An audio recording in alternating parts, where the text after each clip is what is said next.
Tammy, when you think about your firsthand experience with working in the emergency rooms and thinking about how stressful it is and hearing about all this advice from your mentors that you need to not work in the places that you're meant to work. How isn't this crazy? Why are all your mentors just telling you to not work?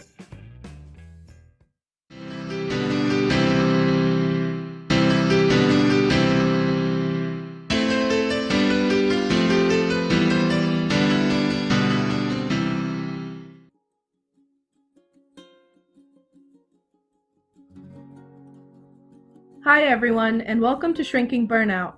Today, we are excited to introduce Tammy, an emergency medicine resident physician who works in an urban hospital in the Northeast.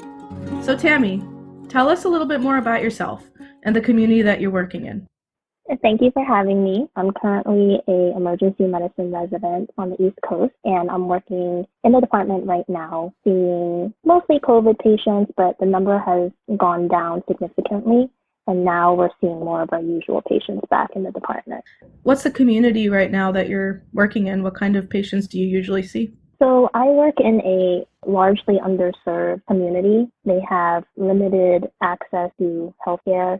Poverty is pretty rampant throughout the community. By the time patients present to the emergency department, it's usually because they've let their chronic illnesses fester and they're presenting essentially in extremis. And so we're used to taking care of very sick patients who've neglected their health for a very long time. Are there any provisions for patients who are homeless right now in the community, or any other, additional clinics that have been set up, or other ways to sort of circumvent these current social determinants of health? When the pandemic was at its worst, many hotels were offering to house homeless people for free, while as kind of a quarantine process. And so that was really helpful because homeless people were getting admitted just because there wasn't a place for them to quarantine safely. So that was really effective. Also, our outpatient clinics have ramped up their telehealth services tremendously because many patients just weren't able to reach their primary care physicians. They weren't getting their scripts filled. And so they were coming to the ED often with COVID, but also in DKA or another medical condition that they couldn't manage without these things. So those were kind of the biggest changes that were made for our special population. So when you said that patients were coming in extremis, makes your job also much more difficult. When you have a patient incoming with COVID, it sounds like, compared to some of the other hospitals I've heard about, it sounds like the patients are coming in very close to needing to be in the ICU, as opposed to perhaps patients who, may be able to be cared for on the inpatient unit or even in the emergency department safely. And so you mentioned that now you're seeing mostly COVID patients. Has that number continued to increase, or are you starting to see a downtrend? No, there's been a significant downtrend now. I would say back in April, every single patient that was presenting to the emergency department was COVID positive. And now testing has gotten a lot better. So we're testing a lot more people, and I'm seeing a lot more negative tests. So it's a good thing. That means the first wave has passed, and now we're just hoping that the second wave never comes. And what's it been like working during this pandemic? It's been tough. A lot of things have been restructured within our residency program. We usually work 8-hour shifts on the weekdays and 12-hour shifts on the weekends. And the people that I work with in terms of my senior resident or my attending varies day by day.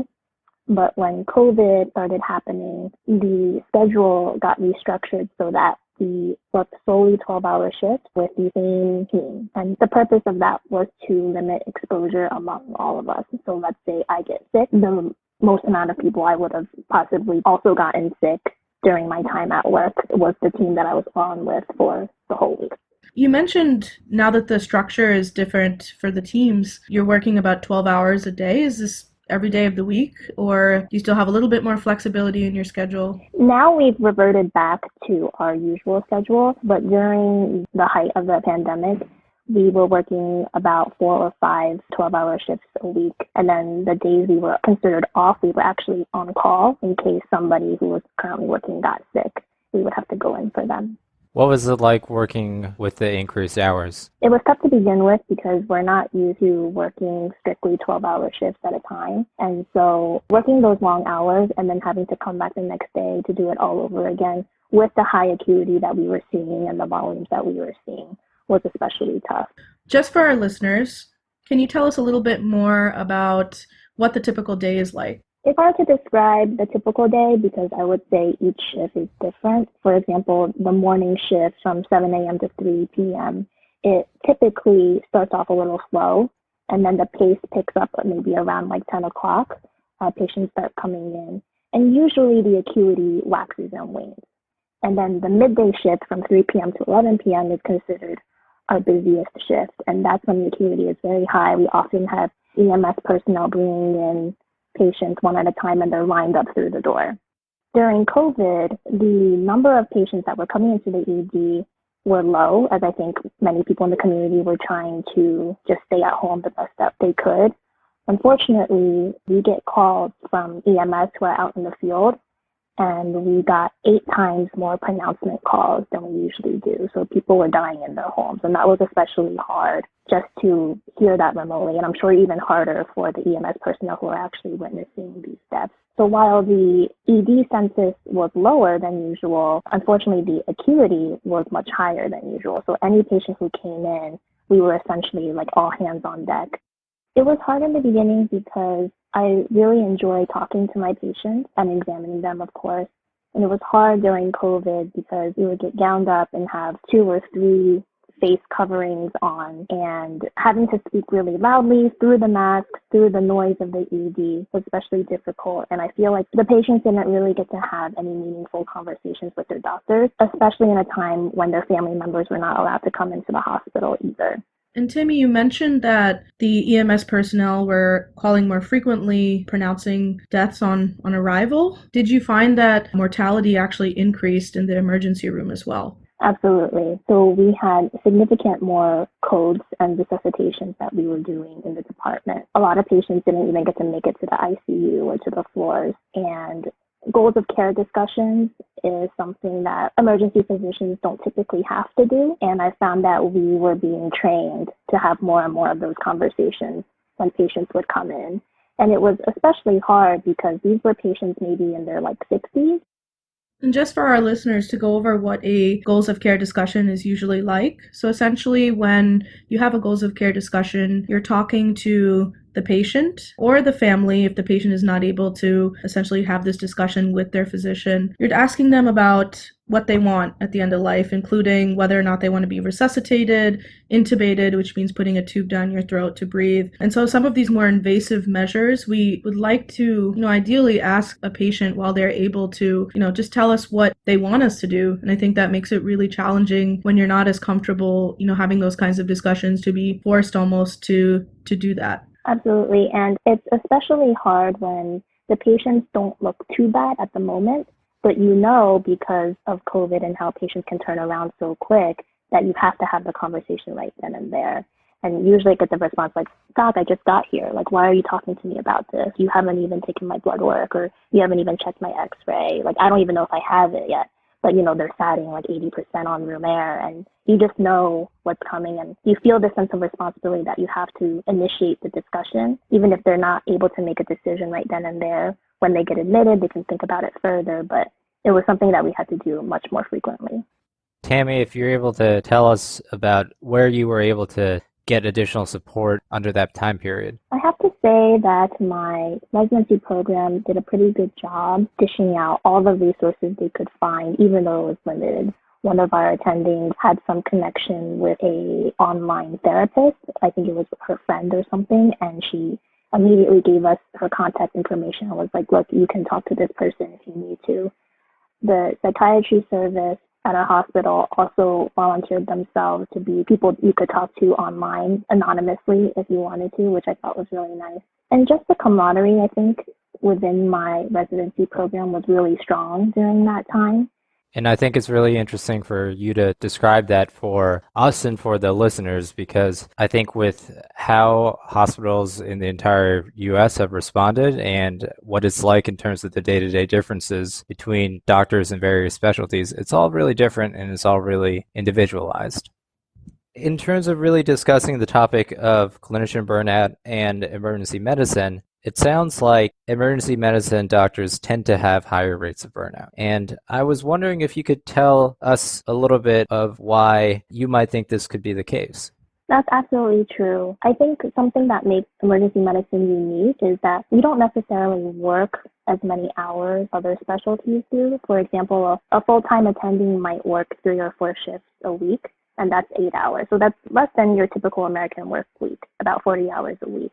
I would say that when you're on shift, it's so unpredictable that it makes it stressful because you can have crazy shifts where you're coding one person and then the next minute when you're done, you have to go say hi to a new patient. There's no time to decompress while you're on the job. And many of us go into emergency medicine because we like that, because that's what kind of fuels us and allows us to go to work every morning. But I think over time, it kind of erodes your resilience. And especially with shift work, switching from days to nights, nights to days, week to week is really tough physically. And so, to be honest, many of my attendings are not over the age of 50 or 60. And I think early retirement is a thing. Yeah. And Tammy, what year in your training are you right now? I'm in my second year of residency. Okay. And just really thinking about the things that you see, the fact that most of the attendings are on the younger side, does that have any sort of bearing in terms of how you view your future or your career?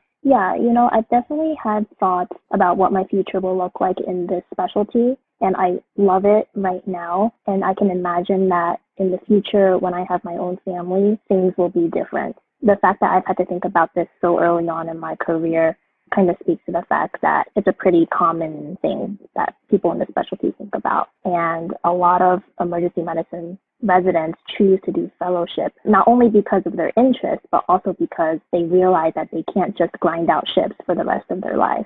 They need to find some sort of academic subspecialty that they can focus on and have some teaching time or have some research time so that every moment of their working career is not spent on shift in the ED. And Tammy, let me ask you this question. How did you think about emergency medicine when you were a medical student and you were getting exposed to emergency medicine rotations or when you were applying for it in your residency cycle? I thought EM was the most exciting specialty that I had exposure to.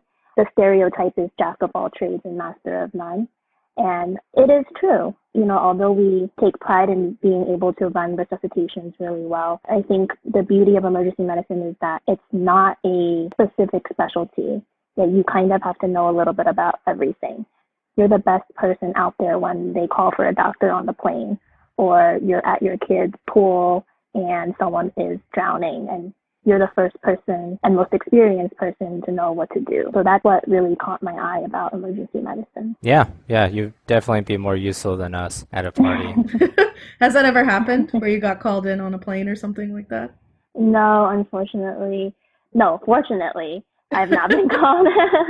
But I've heard some pretty... Nobody's asked if there's a doctor? No, I'm glad I haven't been in that situation yet, to be honest, but I've heard some pretty scary stories from fellow residents. And Yeah.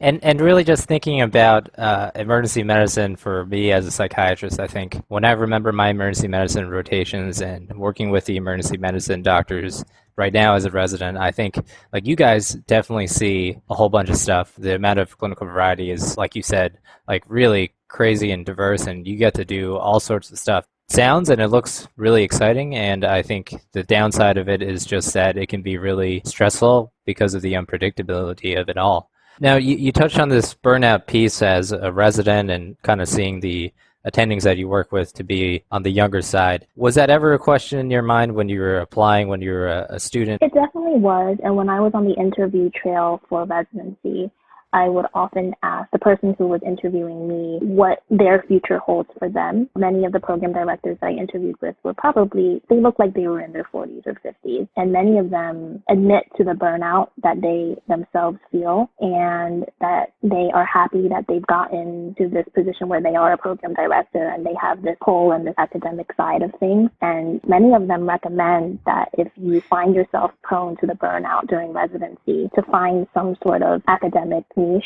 so that you aren't just grinding out shifts in the ED. Tammy, when you think about your firsthand experience with working in the emergency rooms and thinking about how stressful it is and hearing about all this advice from your mentors that you need to not work in the places that you're meant to work. How isn't this crazy? Why are all your mentors just telling you to not work when that's exactly what you're doing? When all your mentors are telling you don't work in the place that you chose and you are enthusiastic in. It's ironic, right? Right? Like that's nuts. It's like paradoxical. Like they're telling you to not burn out. They're telling you to not burn out, and it seems like it's pointing to another, bigger issue. And, it sounds like it's multiple issues, like especially, shifts are really unpredictable. And for one shift, you may not need as many people, on hand. And another one, it may be like it's impossible to take care of all of these patients at once. But that's a problem. It is a problem. And, Tammy, you're not going to be able to solve a lot of these issues that are inherent in the emergency medicine specialty. But from what you've experienced, what are some potential solutions to reduce the amount of clinician burnout for emergency medicine doctors doing the typical work that you've been doing as a resident? Progress has been made in terms of trying to keep a healthy work-life balance within the specialty. So back when I was a medical student, all the residents in my program worked 12-hour shifts.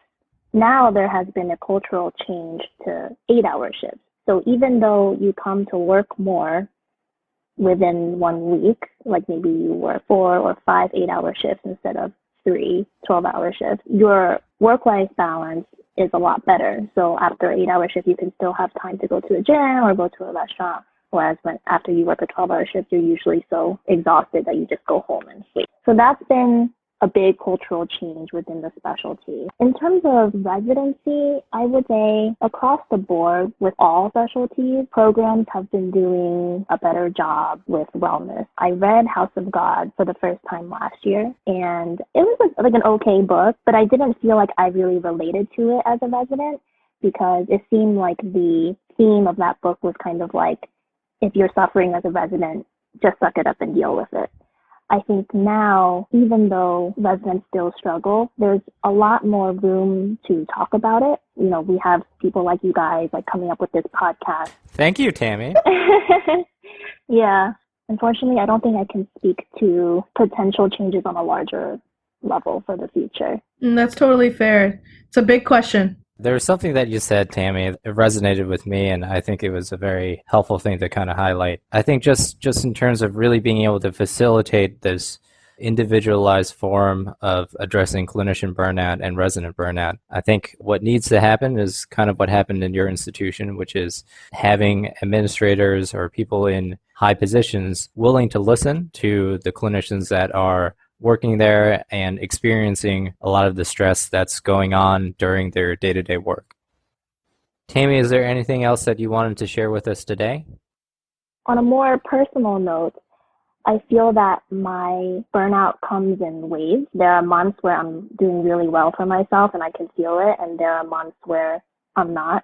And the biggest lesson that I've learned throughout my intern year, throughout this year, is that happiness is not earned, it's made. So for example, when I was in college, the thing I would always say to myself is when I get into medical school, I'll be happy. In medical school, I said when I match into emergency medicine, I'll be happy.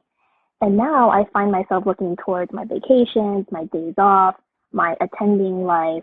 I fantasize about this fabulous life that I'm going to be living, which is totally unrealistic. And it's just not a healthy mindset to have. And obviously it's much easier said than done. But I've learned that working on my happiness in real time with short-term goals rather than these big, drawn-out, long-term goals has really made a difference on my personal well-being and satisfaction in life. I think as medical professionals, we're so used to delayed gratification and this long 10-year education and training journey. We've lost the ability to make ourselves be happy in real time. We're always looking for the next success. We measure our success by comparing ourselves to others. Yeah. It's sort of like a rat race, essentially, and it's really easy to think about the next level because inherently built inside of the medical education system are all of these systematic, small, and ever-increasing steps that I think they literally call it a step exam that you have to get over, and then it's on to the next thing, on to the next thing, and on to the next thing. And I think what you said, Tammy, is something that is very generalizable for a lot of the medical audiences and even for people outside of the medical profession, being that happiness is something that takes work and it's not something that you sort of fall into. Absolutely. And it's not something where there's one solution for everybody. So, for example, when I first started feeling the burnout and I would speak to my fellow residents, they'd be like, oh my God, you have to talk to my therapist. And I tried that for a while, and I just realized that talking to somebody like a therapist or a mental health professional just wasn't really the thing for me. For me, it was really just little things like being able to exercise at the end of the day, cooking a nice meal for myself, or getting to FaceTime with my friend that I haven't talked to for a really long time. That is what fueled me. Even if I had to sacrifice an hour of sleep just to do those things, I found that those really improved my work-life balance. And that brings up a really good point. This is not at all, one size fits all kind of solution. I think we have to be very flexible in the way that we approach burnout and resilience. I think every single person is so different. Tammy, thank you for coming on the show. It sounds like this period has been tremendously difficult, and so we thank you for sharing your story. For our listeners, we would love to hear from you as well. Please email us at shrinkingburnout@gmail.com if you have any questions or if you would like to be interviewed. For those who are going to be interviewed, we would like to protect your anonymity. We want to make sure that you can still be on the show and still honor your privacy.